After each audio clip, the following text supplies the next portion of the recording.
our requirements before we proceed. I think there's need for me to introduce ourselves.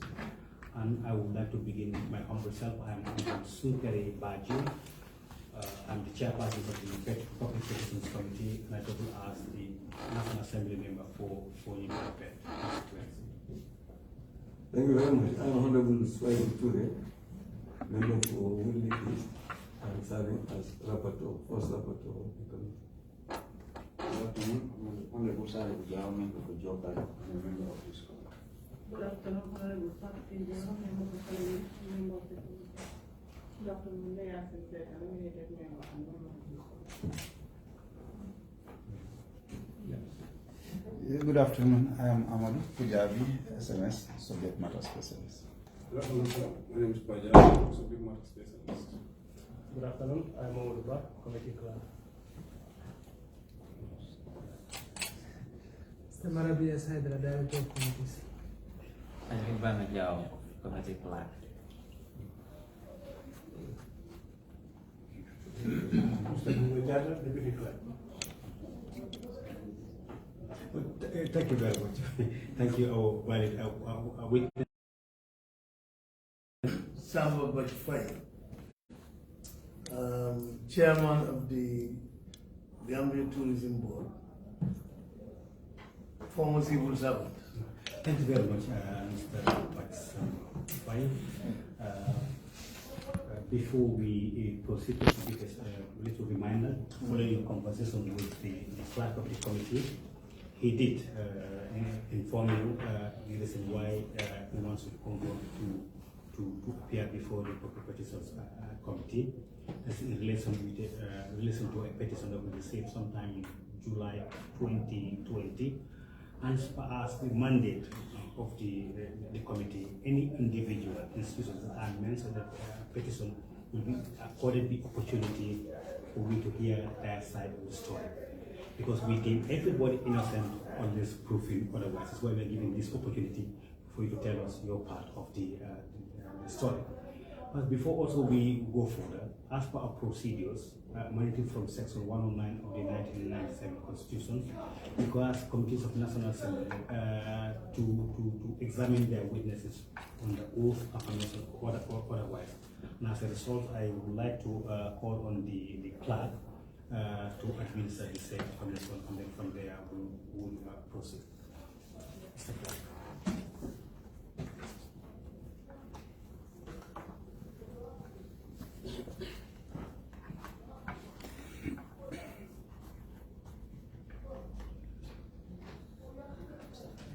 Yes.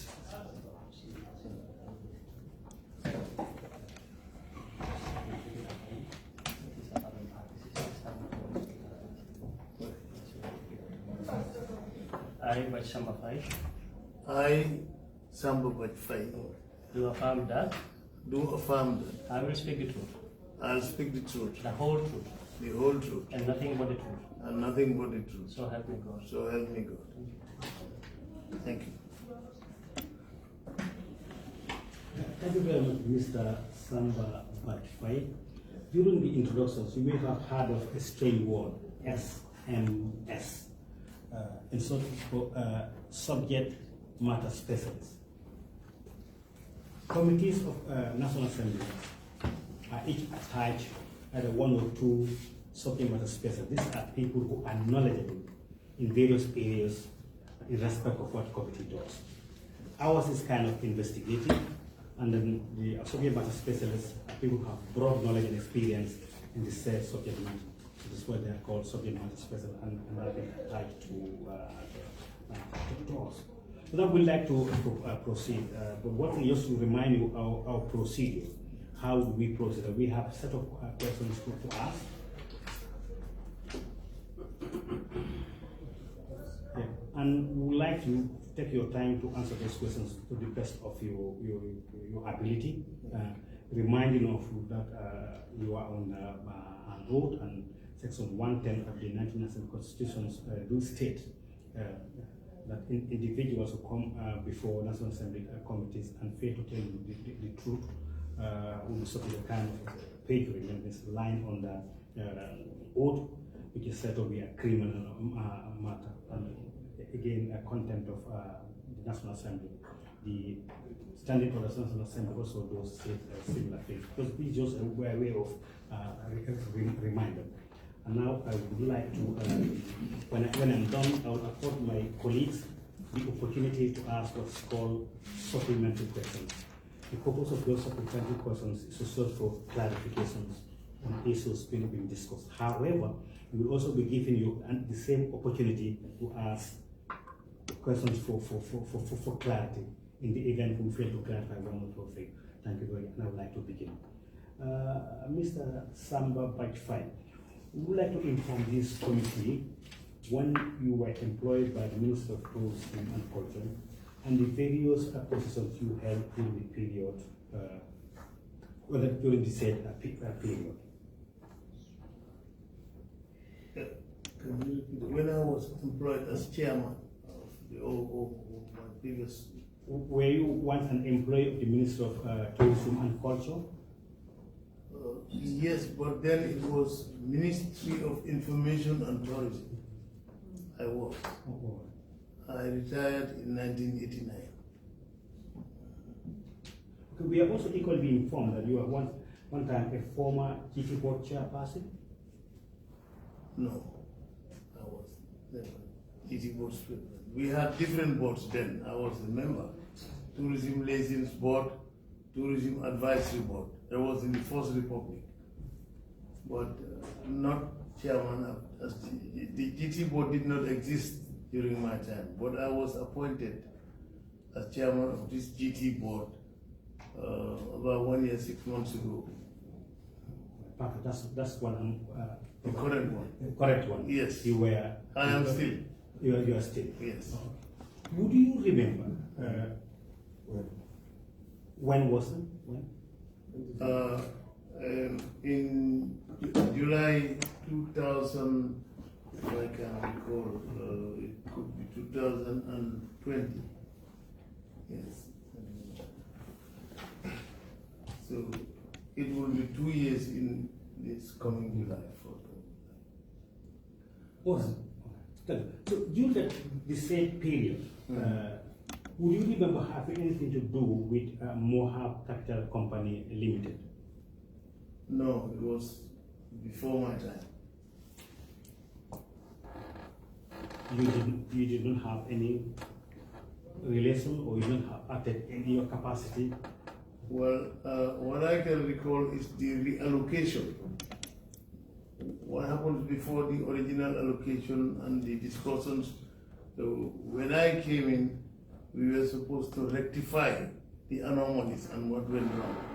So I remember signing the reallocation, and I was giving the reasons why they are being reallocated. So this to inform the committee that previous transactions were incomplete, and you were there calling it to rewrite the wrongs, and as a result, you signed the said document. Correct. And would you like to tell us the reason, if anything specific you could remember, why the said anomalies happened, and in particular case, this very document that you signed? Well, I was briefed before I signed it that the land belonged to the Ministry of Communications, but at some point it was taken by the former president, and when it went to the Jamaica Commission, it reverted back to the Tourism Board, and the Tourism Board during the previous director's time, I understand from my briefings that it was allocated to the company you are referring to. And the Ministry of Communication came and claimed that it is their land. As a result, the mob company was relocated. This is where I came in. They brought in a file for me to relocate them. It's something which happens from time to time, that there is dual allocation. But in this case, it's a government institution claiming that it was their land.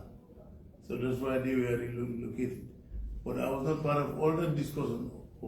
I came in when it was time to sign for their relocation. Would you like to inform or share with the committee your knowledge of the reallocation process? What process needs to be followed to do the reallocation? Well, as I said earlier, reallocation happens because of different reasons, but among them, which is relevant in this case, is the fact that there is double allocation.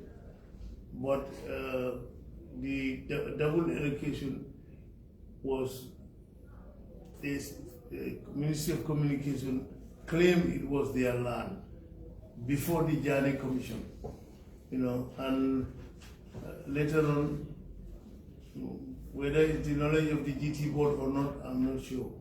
But they allocated the same land to this company. And when it was discovered that there's double allocation, so they decided to relocate more to another place. So that was when they brought it to me for signature. Let me just refer give my colleague an opportunity to ask, and we'll proceed that way. Yes, thank you. Mr. Fire, where did they relocate more after they've taken a particular land from?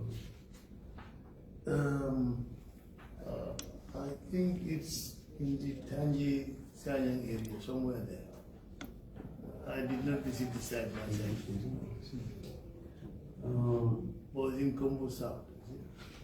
Yes, I'm interested to know, during this the exercise to allocate land to this people, was there any committee in place that looks into it, that reviews the process? Yes, we have a committee at different levels. The committee I chair is the last point to call.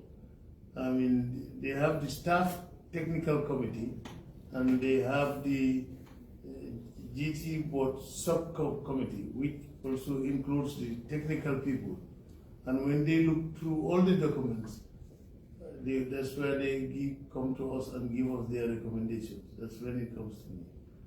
So there was no specific committee that actually looked into the allocation of land? Yes. It's just subcommittees. No There is a specific subcommittee of the main board. There is a subcommittee which is composed of the technicians and the GT boards, some of the GT board staff. So did you say you eventually signed the allocation letter, the new side, Yes. You did sign Yes. that? Yes. Yes. Would you know, following the signing of the allocation, whether the 5% development levy was paid? The 5% development levy was paid, but it's a question of when it was paid. That one I maybe have to refer to the receipt, but it was paid. $200,000 was paid. Would you like to inform the committee with the payment of the said 5% development levy attaches any strings?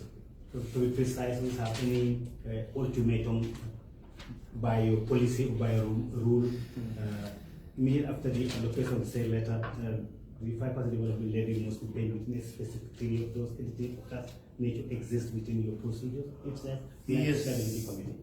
It's 14 days. And then you're given 18 months to 24 months to bill.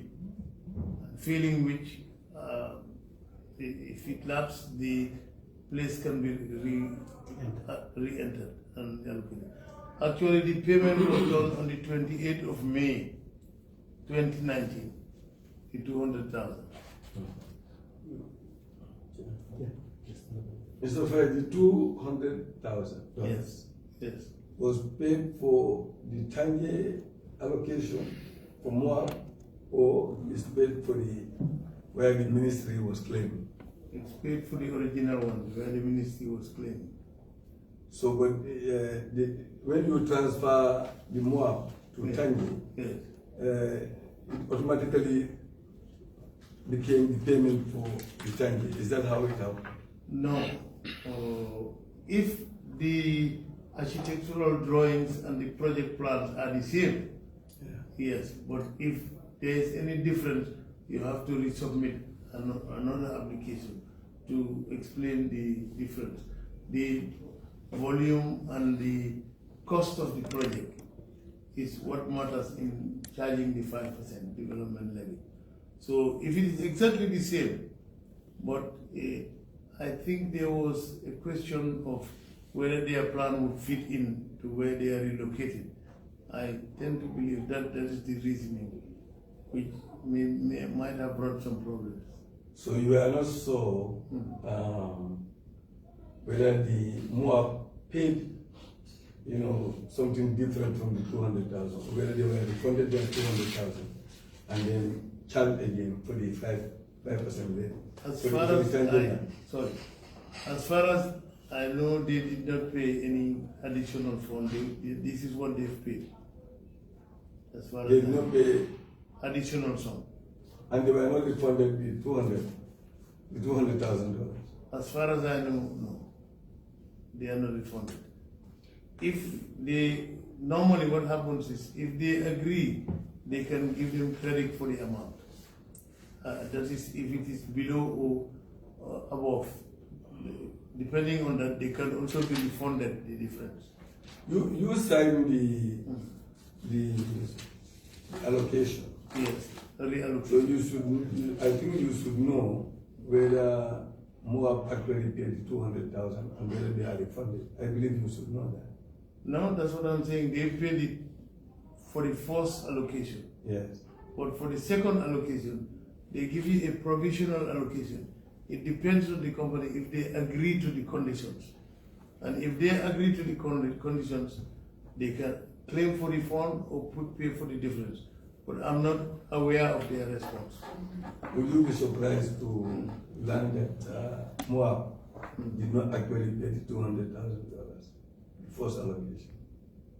Well, I was told by the office that they paid it 28th of May 2019. 28th of May 2019. That's what I was told. But they paid on that date? Yes.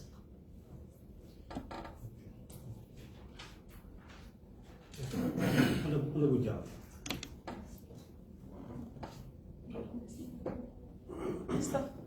Five. 5 years. Yes, good afternoon. Good afternoon.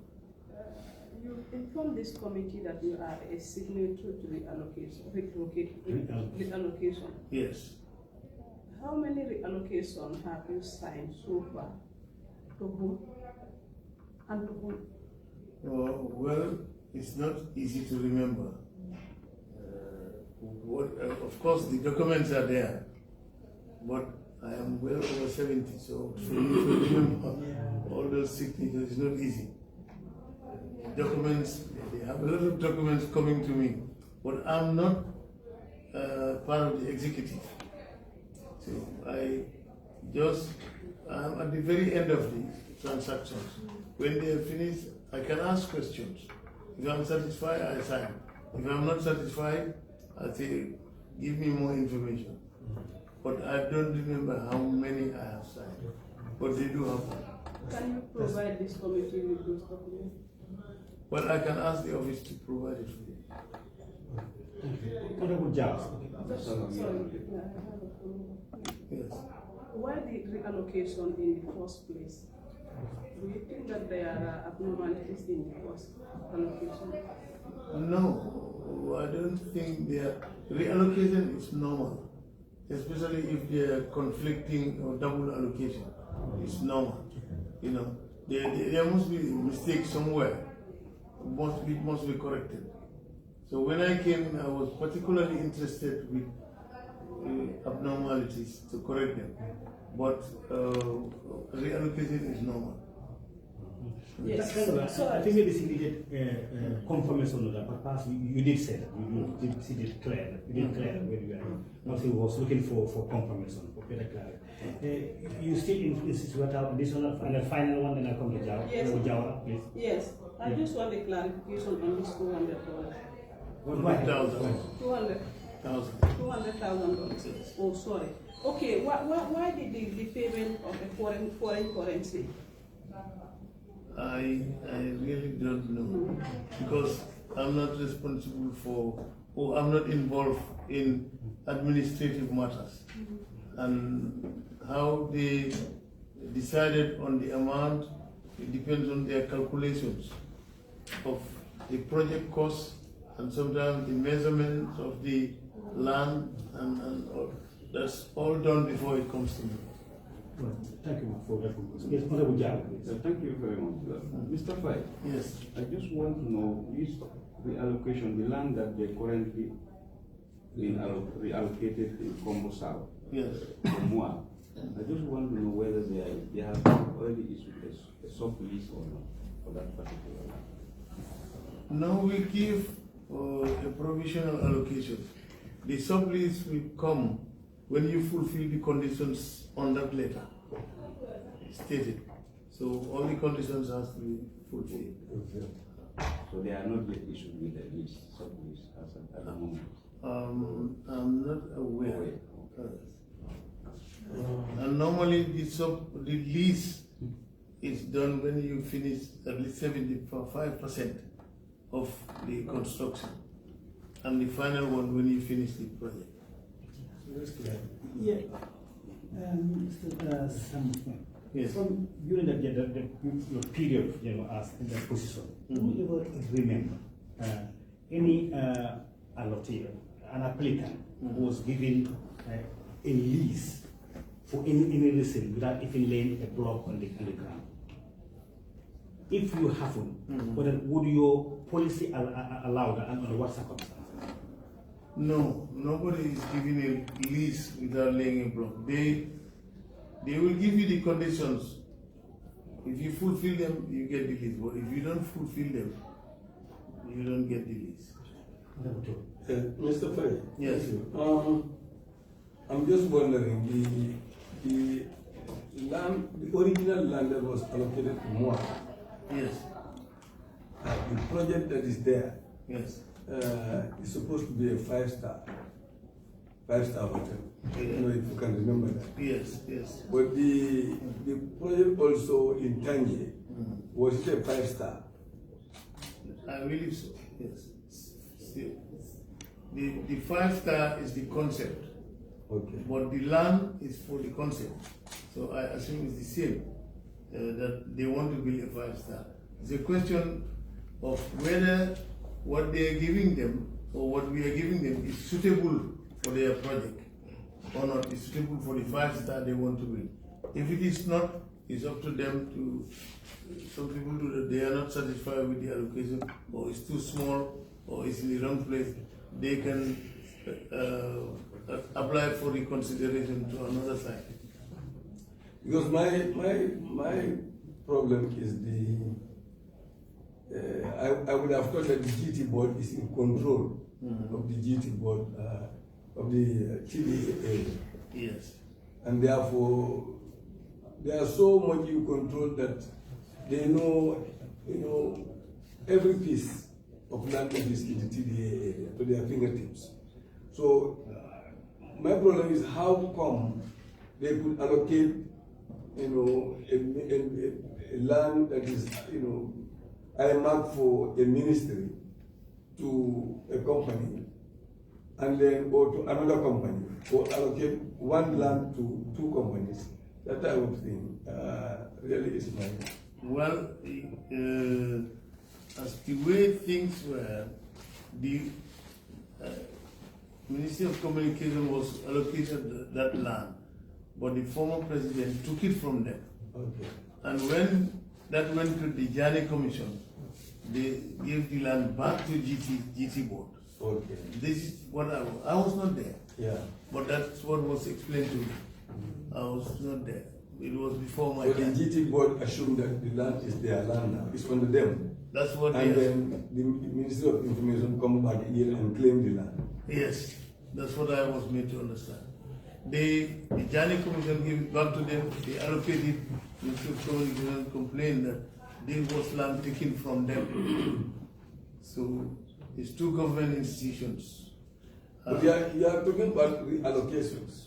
I would have assumed that, because the way you talk about it is like you cannot remember, it means that it must have been many reallocations during your time. No, I've not been there long. I've only been there for. Yeah, this is what I'm saying, but you cannot remember any reallocation. That means that because you said there are many. Yes, it happens. I don't know the numbers, but it happens. But it happens when there is a conflict and we try to settle it peacefully. That's when it happens. You know, but for different reasons. But usually there is a mistake somewhere. So you are not aware of any land allocated to Moab, where Moab has also paid levy. No, they only paid one levy. Only one levy. Only one levy. Mr. Fai, Yes. did you indicate that you want to be chairperson of the governing body? Yes, I am still. You are still. Yes. Would you like to refer to the Gambia Tourism Board at 2011 and just ask you general of your functions as the post chairperson? Yes. One of your key functions as Yes. chairperson. Would you like to tell one of the key functions?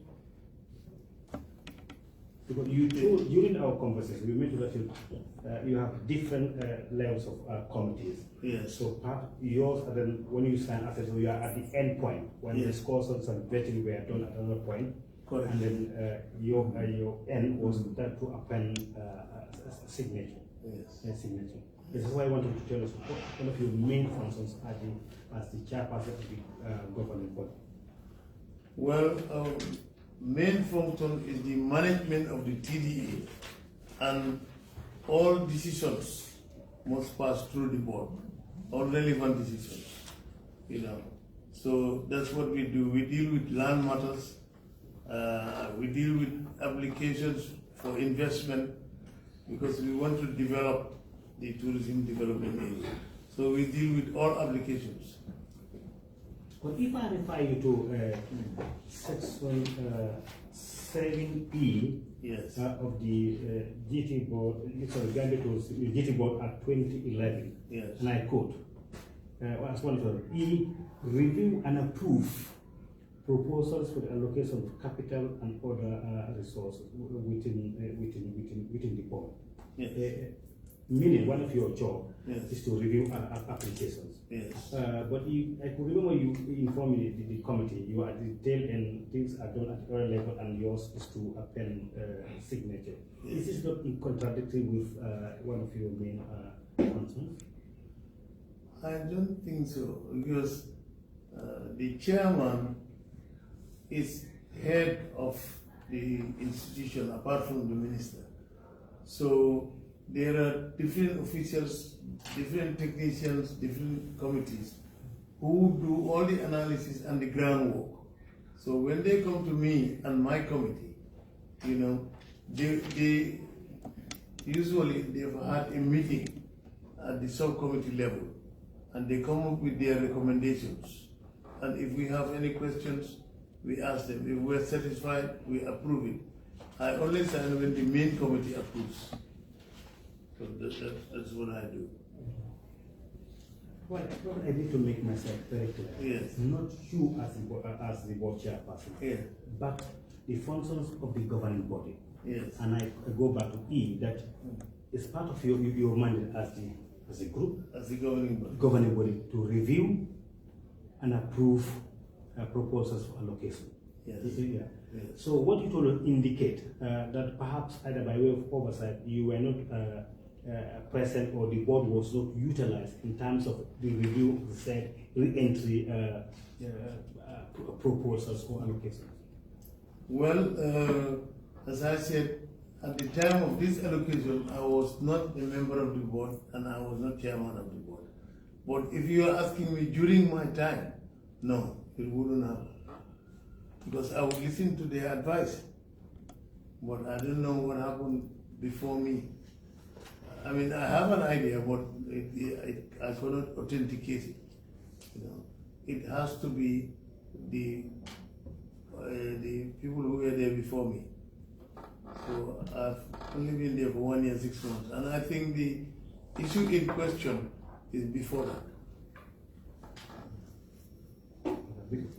You did inform us that when you assumed the person as the chairperson of the governing body was in 20.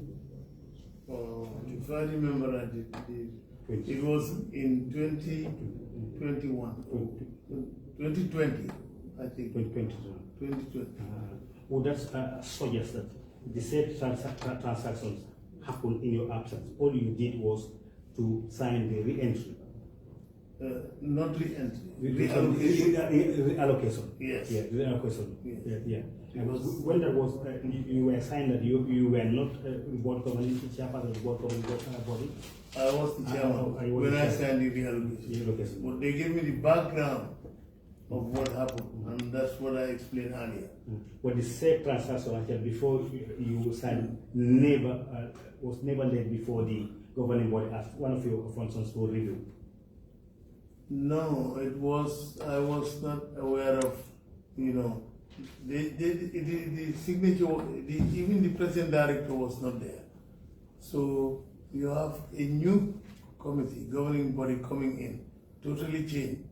So we just have to rely on what the officials tell us. And if we are not satisfied, we can ask for the file and look for it. But sometimes that is not easy. Mr. Price, may I just allow the honorable nomination member, the Yasin.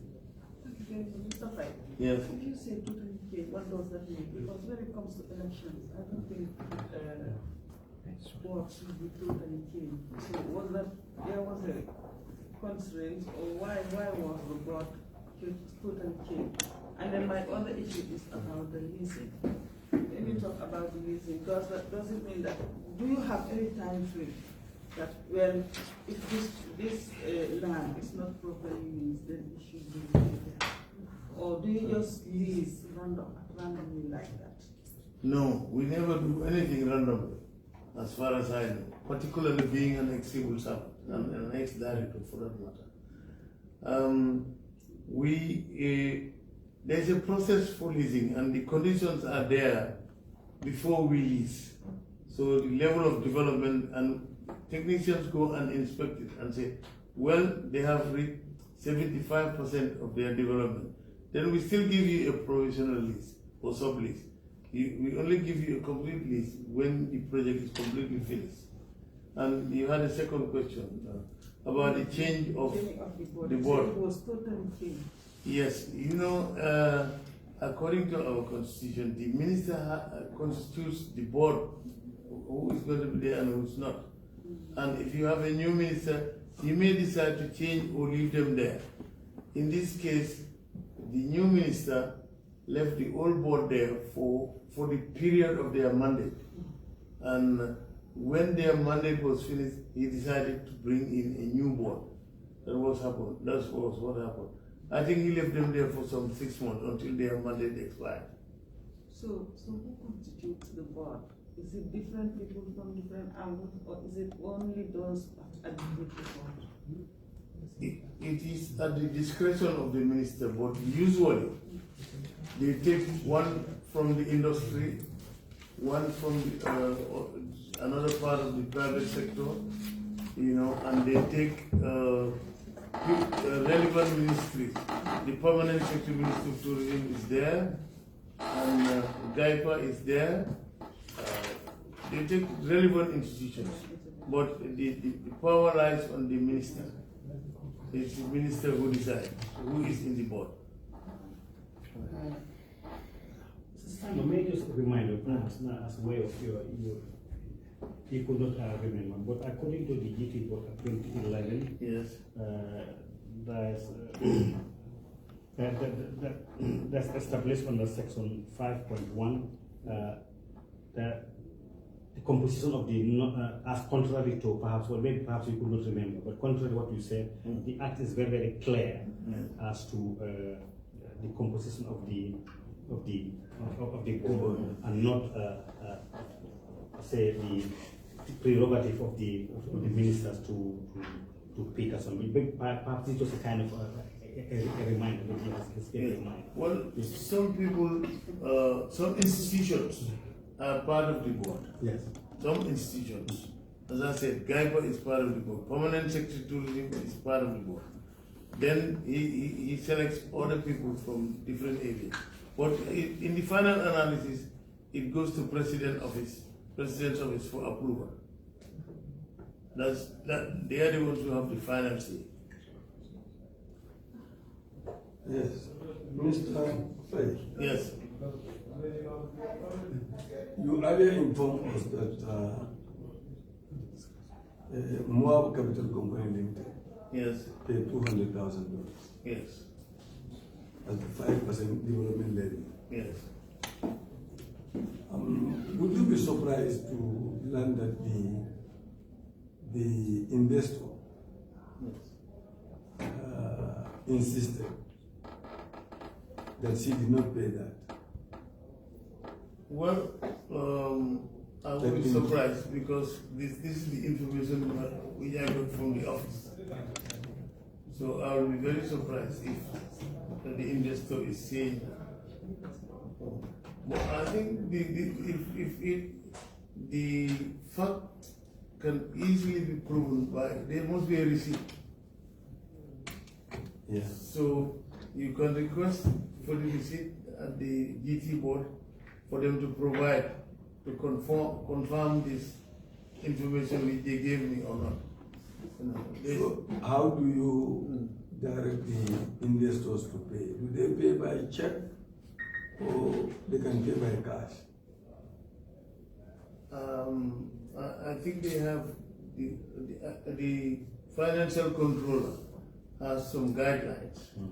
And I don't go into those details. For me, I'm interested if they pay or not. As long as the currency is legal, you know, or the check doesn't bounce, it's what matters to me. I just make sure the amount is recognized and the receipt is issued. It's for the financial controller to determine whether the tender is legal or not, whether it's false currency or real currency, whether the check is approved by the bank or not. But I don't go that far. Now, I would have thought that before you sign the provisional letter Yes. in 2021, Yes. you must be assured that the investor has paid the $200,000. Not necessarily. That's why it's called provisional. That means it can be revoked if there is something wrong. So I assume I have to look at it and see it's provisional. Provisional is clear, it's not final. So if it is provisional, I can sign it as recommended by my Director General and his staff. As long as they wrote provisional there, it's not a final. That's what we pay. Yes, because So address it here. What was this way? Thank you. I see insist unless you are very generous by surrounding the powers to a minister, the discretion to appoint members of the governing body. But if you go further to 5.3, an area, the members of the governing body, other than 6 official members, shall be appointed by the president after consultation with the Public Service Commission. So, it's just a way of a reminder. So unless you want to surrender, or persons responsible want to surrender their powers to the minister to discretionally appoint members of the board, but the law is saying that that's the prerogative of the president in consultation with the Public Service Commission. This was still. that is correct. Yeah, That's correct. What the minister nominates and then it goes to the public service, and then it goes to the president. So that's the way it goes. You must start somewhere. You cannot nominate from a vacuum, because the permanent secretary cannot nominate, the director general cannot. The suggestions must done a proposal by the minister and a list of names which goes through the procedure. If they are not clear from the institutions you mentioned, then you are not accepted. It has to be accepted by Public Service Commission and by the President's office. We are in agreement. Okay, we can proceed from there. Can I see your hand? Yes, I'm just saying. I'm asking whether I saw your hand. No, I'm just saying, how would you come to know that it's the minister that is starting the whole process? Well, he did not say the minister shall nominate. He said the president shall. Now the president, as far as I know, doesn't nominate. He approves. He approves the nominated candidates. That's how I was appointed. To use myself as an example. But they first ask you if you want it, if you are interested. And there you express your opinion and your constraints. If they accept it and you accept it, that's the time it goes to the President's office and Public Service Commission and the rest of it. But first they will have a direct discussion with you, and that is with the minister. Mr. Fay, who was your predecessor? As chairman is one of my younger brothers, Bucks, 𝗕𝗢𝗥𝗥𝗡𝗧. Yes. 𝗕𝗢𝗥𝗡𝗧 is his official name, but people call him Bucks. I am there. It's been a long day. Yeah, I want to know about, because when it comes to board, what you're telling me is just a surprise to me. Okay. Yeah, because in boards, the minister sometimes does not, because those whom you call, like divers and others, they need their AGM, their annual general meeting. Does the board does GT board do that? Because we have their annual general meetings, you name them, so that it's where they have their elections. But the way it's that what is on your constitution, and the act did not even say the minister should nominate or it's not in the board. No, there are no AGMs here. These are government institutions, like all parastatals. It's not a private company. Government parastatals, the ministries relevant have a say in the appointments of the board. They don't have AGM because the government would not recognize AGM from government parastatals. Thank you, Mr. I think the objective is just around as politicians, they can have the ego to go on. It's been a very long day. Perhaps just for a way of a confirmation that you said you did sign the reallocation letter. Yes. Or document, whatever you call it. Yeah. We have a document here that we would like to tender to you for you to confirm whether it's my signature or not.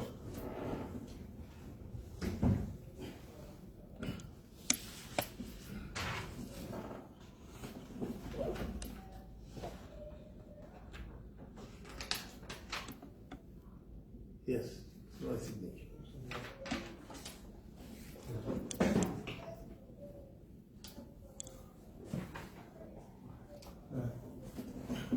Thank you very much, colleagues. Thank you so much for coming. We'd like to further apologize because the time allocated was 3 o'clock and we came well before that. You were very, very patient. We apologize on behalf of the committee. For that effect, but also thank you very much for taking time to schedule the concert.